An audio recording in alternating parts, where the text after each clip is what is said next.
Galaxy M35 ফোনটি পাওয়া যাচ্ছে বসুন্ধরা সিটির শপিং মলের সেলটেক বিডিতে। 128 জিবির বর্তমান দাম 23,990 টাকা। এই ফোনটি আনবক্সিং করলে আমরা দেখতে পাবো প্রথমেই ফোন এবং আছে একটি সিম রিজেকশন পিন ও চার্জিং কেবল। ফোনটির রিয়ারে 3টি ক্যামেরা ব্যবহার করা হয়েছে, একটি 50 মেগাপিক্সেলের মেইন ক্যামেরা, 8 মেগাপিক্সেল আলট্রাওয়াইড এবং 5 মেগাপিক্সেল একটি ম্যাক্রো।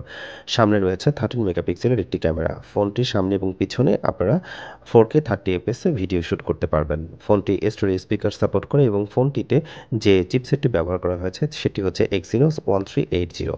এটি 5 nanometer একটি পাওয়ার এফিশিয়েন্ট প্রসেসর এবং ফোনটি আসে অ্যান্ড্রয়েড ভার্সন 14 এবং 6.1 ইউআইতে এবং ফোনটির ওয়েট কিন্তু 222 গ্রাম। এত বেশি ওয়েট হওয়ার পিছনে মূল কারণ হচ্ছে ফোনটিতে ব্যবহার করা হয়েছে 6000 mAh একটি ব্যাটারি এবং ফোনটি কিন্তু সুপার অ্যামোলেড ডিসপ্লে সমৃদ্ধ, 120 হার্টজ এটি রিফ্রেশ রেট এবং 1000 নিট এর পিক ব্রাইটনেস। আপনারা যারা সারাদিন গান শোনেন বা মিডিয়া কনজিউমিং করেন তাদের জন্য এই ফোনটি হবে আদর্শ একটি চয়েস। পাশাপাশি যেহেতু বড় ব্যাটারি ব্যবহার করা হয়েছে, আপনারা দিনভরে এই ব্যাটারিটাকে সুন্দরভাবে ব্যবহার করতে পারবেন। এই হলো স্যামসাং M35 5G মডেলের হ্যান্ডসেট।